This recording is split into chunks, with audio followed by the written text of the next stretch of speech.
Ciao a tutti ragazzi, benvenuti in un nuovo video qui su BuoWatch. Io sono Giovanni e oggi siamo qui perché tocca la recensione del Vostok Amphibia, come promesso ragazzi. Orologio che abbiamo acquistato circa 2 settimane fa, orologio che abbiamo pagato non più di 60 euro se non sbaglio. Un orologio davvero eccezionale ragazzi, sono molto soddisfatto di questo orologio perché è veramente spettacolare. Vi parlerò un po' di alcune cose che ho visto che magari non mi sono piaciute tanto, ma 2-3 punti giusto. L'orologio veramente compie con il suo dovere, compie perfettamente. L'unica, ci sono 2 o 3 cosettine che sì vorrei dirvi nel video, nella recensione, e che magari sono cosettine che se le sapete potete stare attenti. Niente ragazzi, la recensione parte subito. Mi raccomando, fate like se il video vi piace. Iscrivetevi se non siete ancora iscritti, così ci aiutate. Per le foto e per altre cose siamo su Instagram ragazzi, dategli un'occhiata così ci aiutate anche su Instagram, ok? Godetevi la recensione ragazzi, ciao!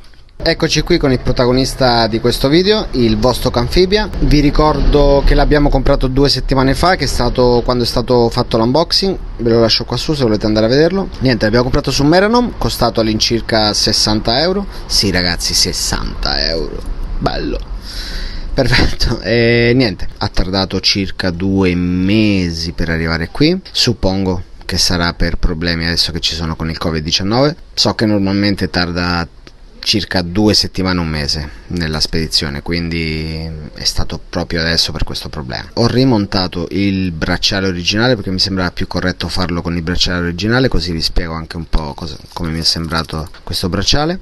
E niente ragazzi, però prima di parlare dell'orologio parliamo un po' di Vostok. Un brevissimo riassunto della storia di Vostok. Prima di tutto Vostok significa est, quindi paese dell'est, est, facile, bello. Nasce a Mosca nel 1942, viene trasferita poco tempo dopo per problemi della seconda guerra mondiale a Chistopol, che è ancora dove si trova oggi. Quando lo comprate potete vedere che l'orologio viene inviato da Chistopol, quindi ancora la sede della Vostok si trova a Chistopol. E nel 1965, quindi meno di 20 anni dopo, Vostok diventa fornitore ufficiale del Dipartimento della Difesa dell'Unione Sovietica, quindi si cominciano a fabbricare unicamente orologi militari. Ed è nello stesso anno che nasce il suo fratellino Komandirsky, orologio ragazzi che devo comprare sì o sì o sì o sì, quindi in futuro vedremo anche il Komandirsky.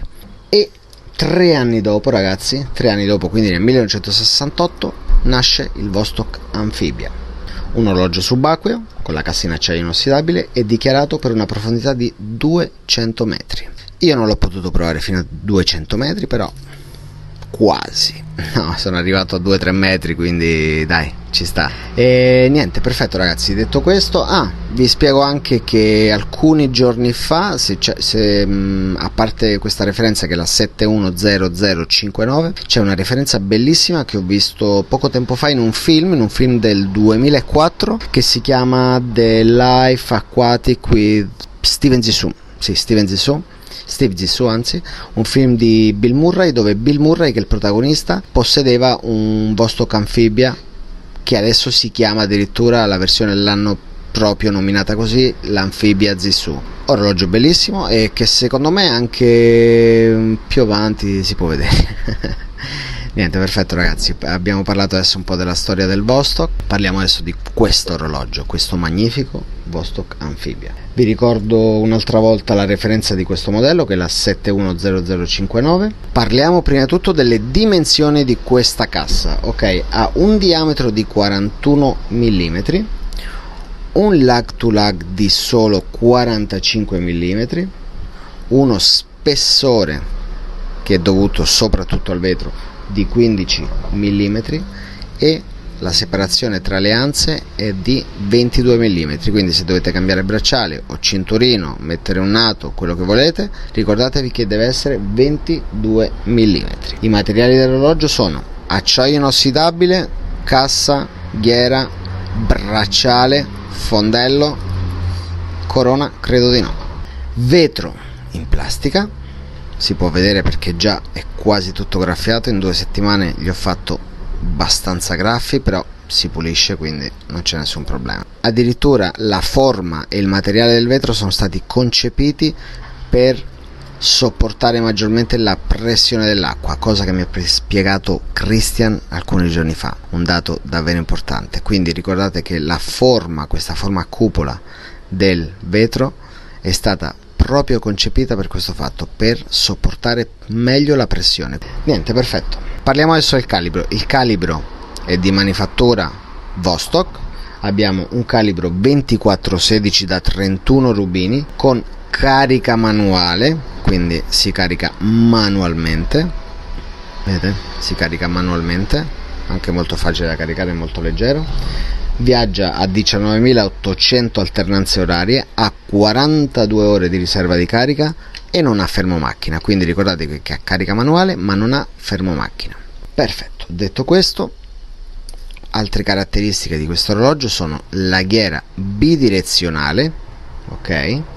La corona a vite, il fondello anch'esso a vite, e nel quadrante troviamo indici applicati, questi indici anche carini, luminescenza, questi puntini qui dietro, e nelle lancette. Devo dire che la luminescenza lascia un po' a desiderare. Ragazzi, adesso tra i punti negativi che ho trovato di questo Vostok sono soprattutto la ghiera, che questa è da cambiarla. Comunque già se andate su Instagram ho lasciato lì una story dove facevo vedere l'acquisto che ho fatto della ghiera. Ho appena comprato la ghiera, e da cambiare con un inserto in verde, vediamo come ci sta. E magari anche, come ci diceva qualcuno di voi, se non sbaglio Wolf, ci diceva che la ghiera nera, ce n'è una in ceramica molto carina e credo che la comprerò anche in ceramica nera perché mi è piaciuta tantissimo, quindi vedremo se ci sta.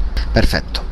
Tra i punti negativi che, come dicevo, che ho trovato in questo orologio, innanzitutto, come alcuni di voi ci avevate anche già detto nel video dell'unboxing, c'è stato, alcuni di voi dicevano, il filetto della corona che magari si arrugginiva. In questo caso non si è arrugginito, però si è arrugginita la parte interna dove si gira la corona, dove si avvita la corona. Lo vedete, vero? Sì, si vede. Questa parte si vede abbastanza la ruggine qui, vedete? Perfetto. Altro punto negativo che mi è successo è stato quando ho tolto la ghiera, mi si è rotto il ferretto che sopporta la ghiera, e quindi già, vedete? Però nessun problema, in questo caso nessun problema, perché anche su Meranom trovate i ferretti che si comprano a 5 a 5 e costano tipo 60 centesimi, quindi ne ho comprati 5, ne ho comprati con la ghiera nuova e tutto, quindi una volta che cambio la ghiera toglierò questa e la nuova ghiera la monterò già con il ferretto nuovo. Quindi devo dire che la ghiera è molto facile da togliere, ok? Adesso vediamo un'altra cosettina, lo scatto della data, ragazzi.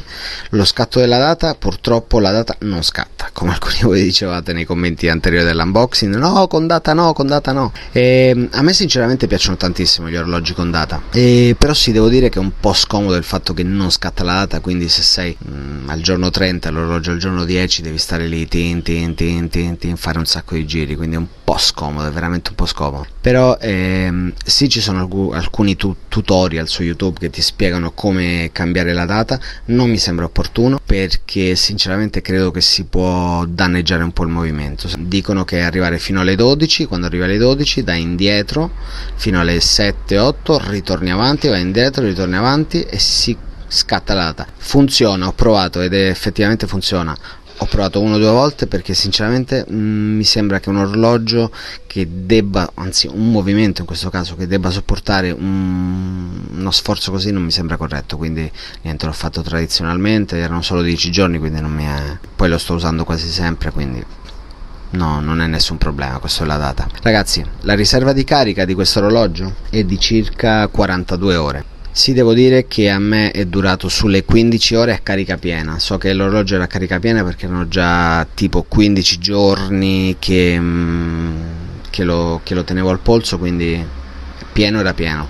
Ho addirittura forzato ancora un po' più la carica, l'ho lasciato fermo per vedere quanto tempo rimaneva in carica e devo dire che ha durato circa 15 ore, quindi non so, questo già è stato un punto che mi ha un po' non deluso ma scioccato un po', però sì, devo dire che il tempo che è stato al mio polso ha funzionato perfettamente, quindi grandioso. Ragazzi, che dirvi, l'orologio è fantastico, questo è il bracciale un po', ragazzi, il bracciale è scarso, però stiamo parlando di un orologio da 50 euro, 50-60 euro, lamirino fino, maglie vuote, finali inesistenti niente, quindi il bracciale a me non piace. So che si possono acquistare bracciali in acciaio a maglie piene e finali pieni, dipendendo dal modello, però sono anche abbastanza cari perché vengono fatti su misura, quindi sì, comunque a me piace più usarlo con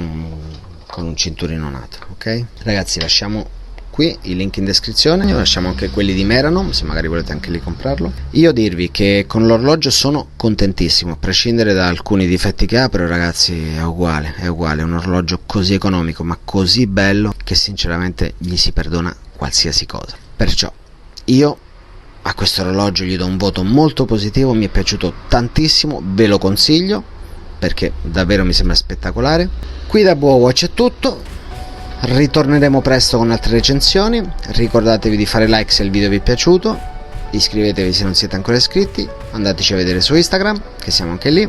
Ragazzi, comprate vostro, assolutamente sì, comprate vostro.